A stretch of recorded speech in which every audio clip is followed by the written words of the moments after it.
हम गायक कलाकार राजकुमार यादव, सोनभद्र के राजकुमार यादव, भरौली ग्राम,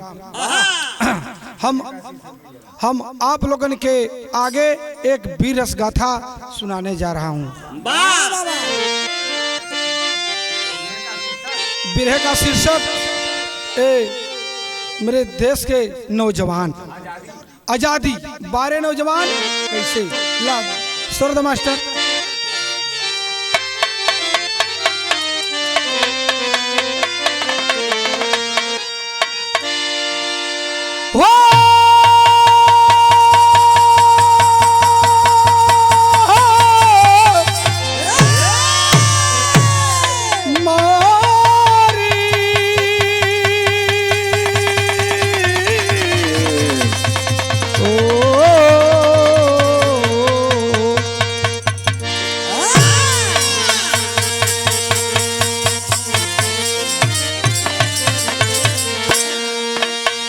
देखा ये भैया, ये धरती वीरन का है, सीमा पर जवान और खेत में किसान। वाह वाह वाह वाह, कैसे लाल आवाज नहीं उठाई के दा।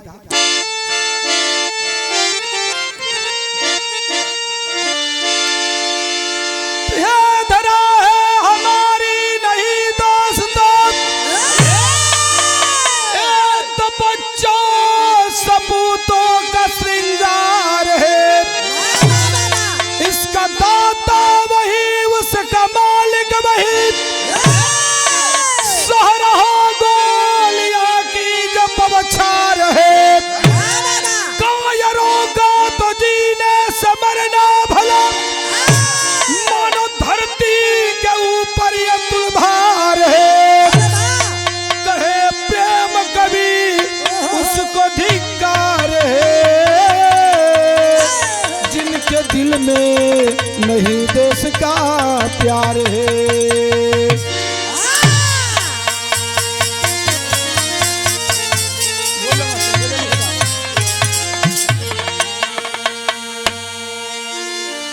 गजल मास्टर की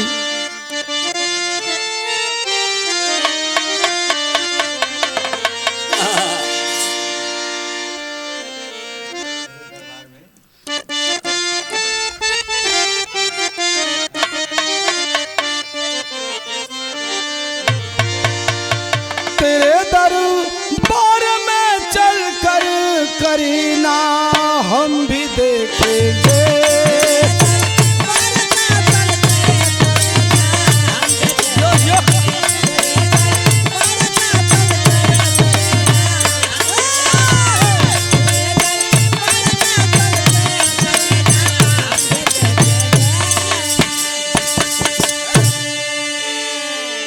अगर मालिक की मर्जी है मदीना हम भी देखेंगे।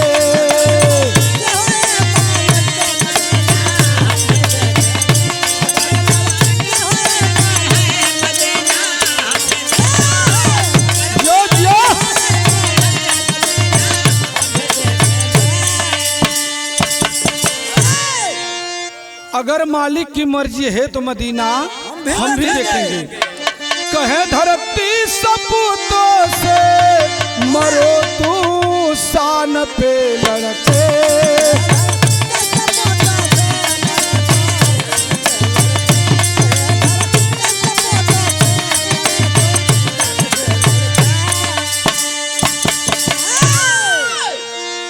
तो कहे धरती सपूतों से मरो तू शान पे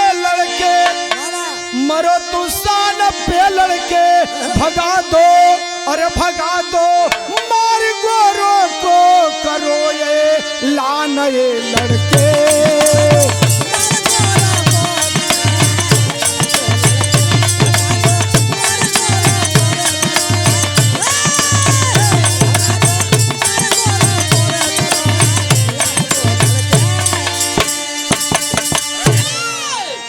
ए बाबू, जब हमार भारत गुलाम रहल, अब लाल तनी जौहरी शहर में कैसे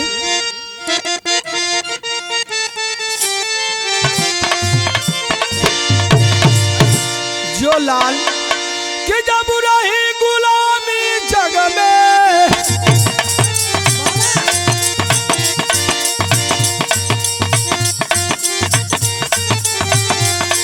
गोरा तब जुल्म ढहाते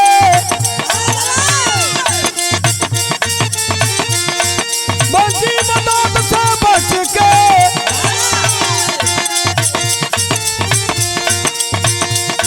हिंदू हर समय बिताते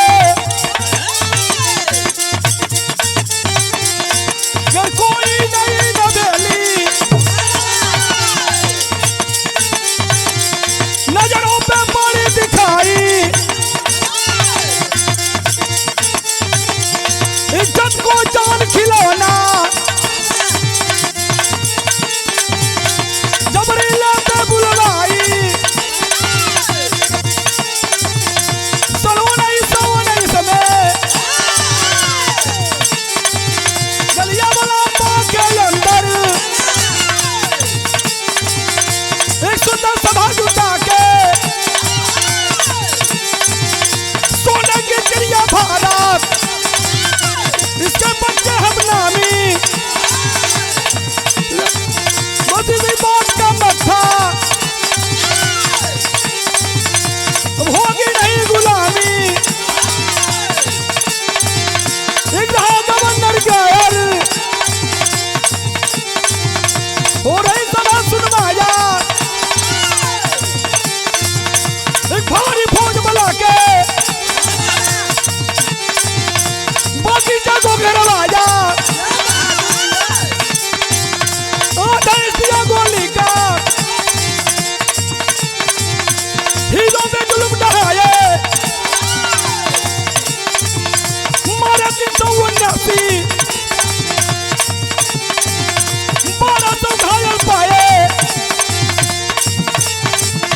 उससे सिपाही भागे ऐसा इतिहास बताया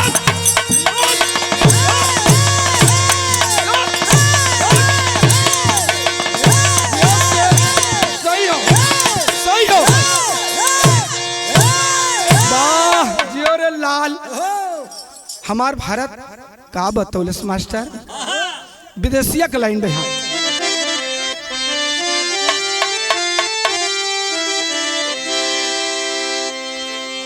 आय हाय हाय हाय ये कहानी स्टाफ का मास्टर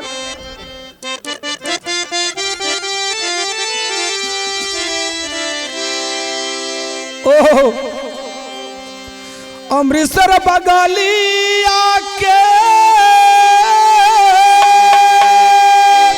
ए बाबू सुनिला हवालिया हो अरे विधवा मतरी रहलीन आवई नाचयना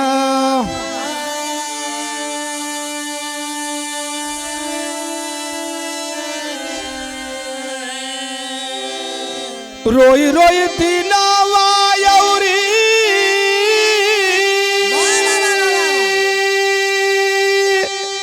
हर रतिया बितावई माई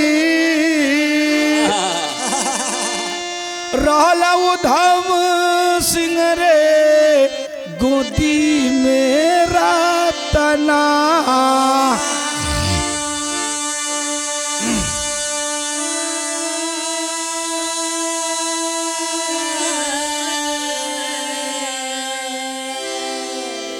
टोलिया से घर अइले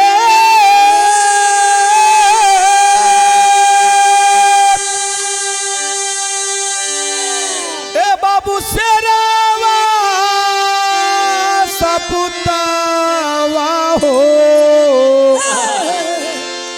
पूछे मसे सारा जा हरवाई जननी ए बाबू सब लड़का खेल कूद करके आते थे और जाते थे खेल में तो कहते हैं कि मेरे पापा वो ले आए, मेरे पापा ये ले आए। और उधम सिंह आ करके अपनी मम्मी से पूछला कि मम्मी आज बता दे हमारे पापा कहाँ हुए। लड़का खेला खेलते हैं तो बताते हैं कि मेरे पापा ये ले आए वो ले आए। आंख में आंसू लेकर के उधम सिंह बाबू बोलते हैं कि मेरे पापा कहाँ है अम्मी।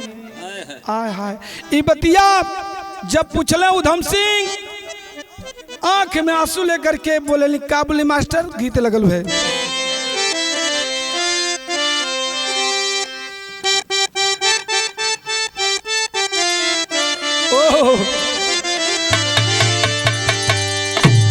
आंख में आंसू लेकर के मतरिया बलस के बेटा दारोडवार नाम के एक अंग्रेज जैसे होली जले बेटा वैसे जला दिलन तोरे पापा के। इतना बात उधम सिंह सुनता है, पिस्टन चुमता है, माँ की चरण चुमता है। ए बाबू धरती माई को नमन करता है और चल देता है। बाबू है मास्टर हमारा गीत लगावा था बार भैया हेमनाथ जियो।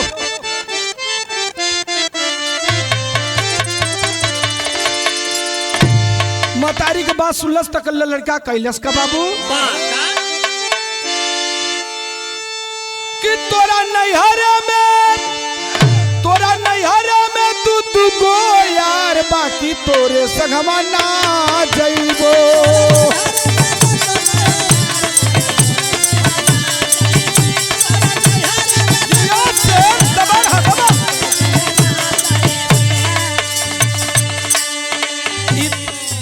ये तो भाव है, ये भाव में लड़का बोलत बा कि उठी जननी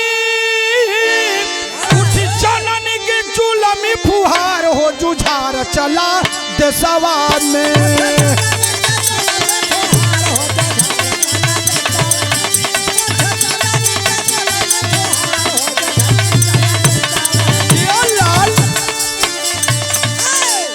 कहे लागल को गोली का बदला माई गोली से चुकाई।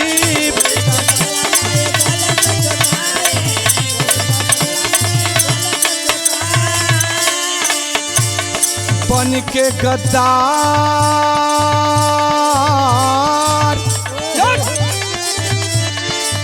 बन के गद्दार नहीं जिंदगी बिताई।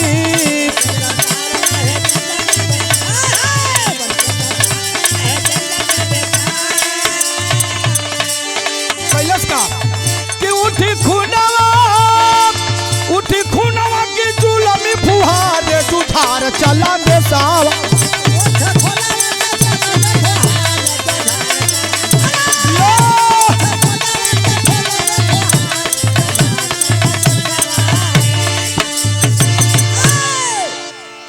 लड़का चलल बा मास्टर कैसे जनार्दन भैया तेरी कलाइन में मास्टर।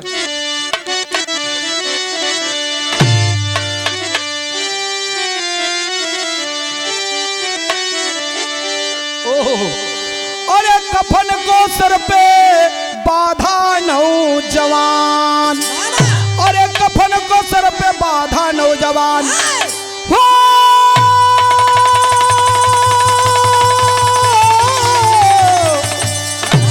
अरे कफन को सर पे बाधा नौजवान। जयदरा चला मारने बन के यार दुर्गा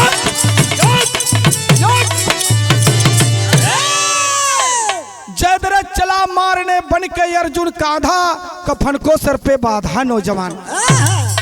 कैसे चलल आवल आव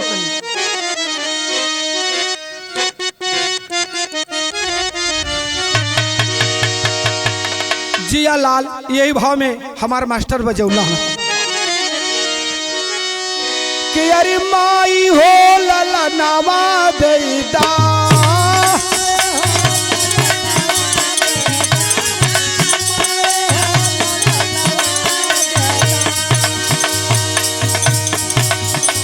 बहिनी हो बीरनावा बेदा।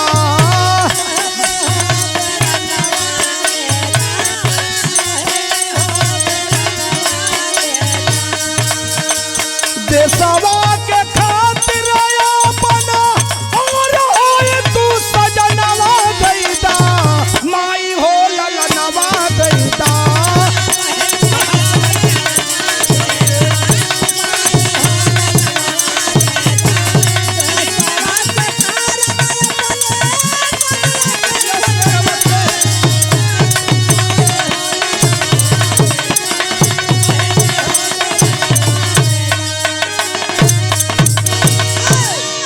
जनार्दन भैया यही भाव में लड़का चल बा।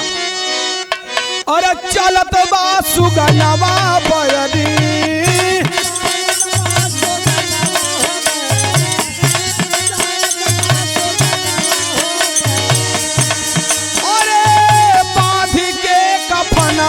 बयरी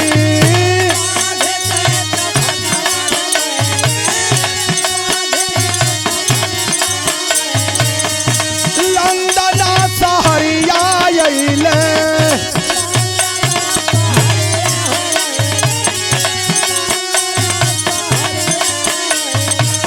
मौका की तलाश खास और खोज दुश्मनवा बयरी चालत बा सुगनवा बाधी के कफन।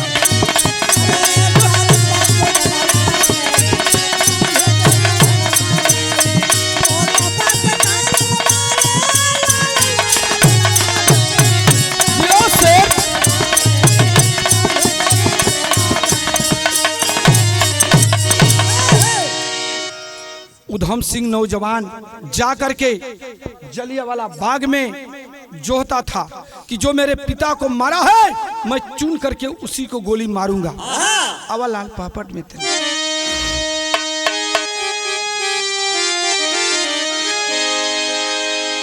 और सादतिना तक साधल बाजावा हिंदुस्तानवा के अरे लइके पिस्टल पम जो है जवानवा हिंदुस्तानवा के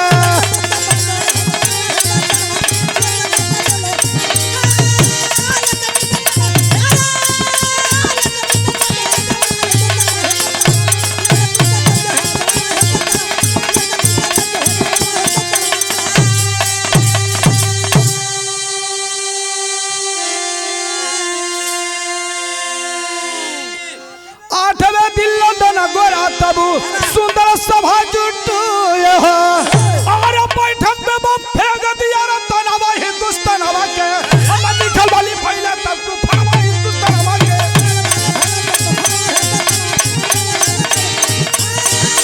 जियो जियो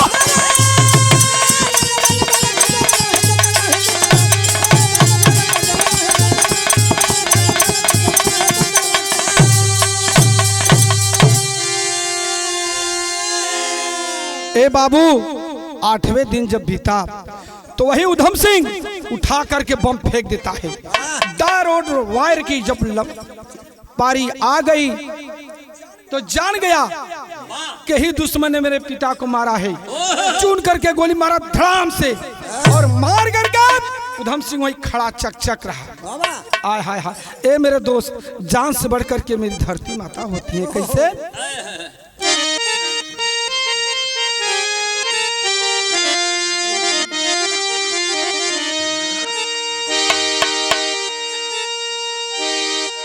आय हाय हाय बारह ना भैया ठीक है।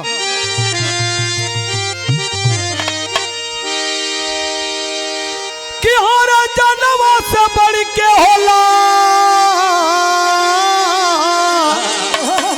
हाय प्यारा ई वतनवा ये भैया सकती से बढ़ के होला सेवा सवा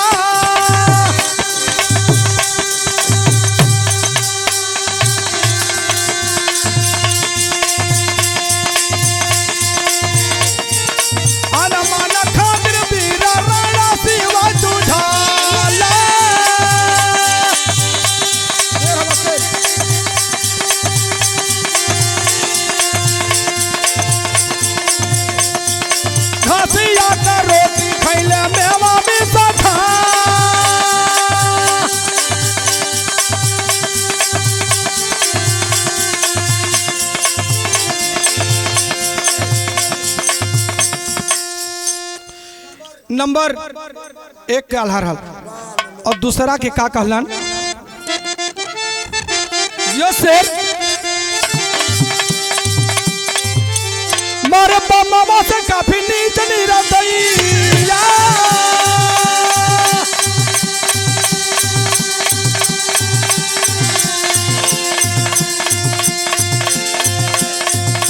भूलली मीटिंग भूल गई रे गुरा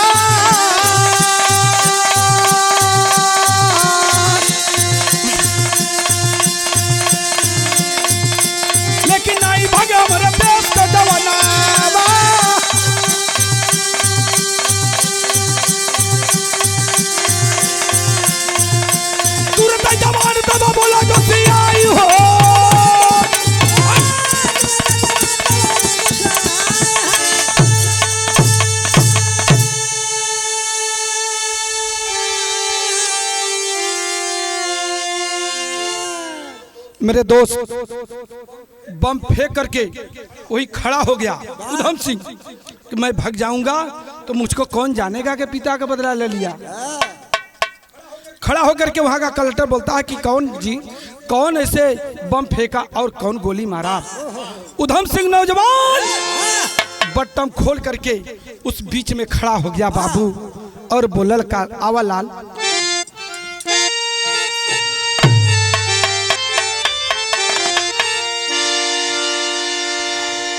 बोलल बाजो नवा हो राम,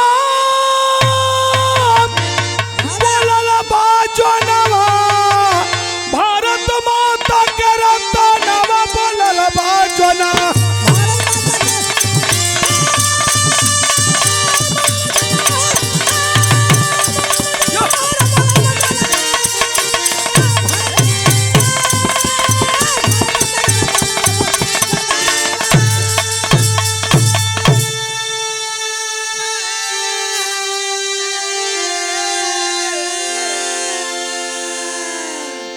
कहे इसीलिए मैं भागा नहीं, सुन ले नीच गद्दार, कौन जानता जग में हमको उधम सिंह सरदार, खून के बदला कैले खूनवा, बोलल बाजो ना।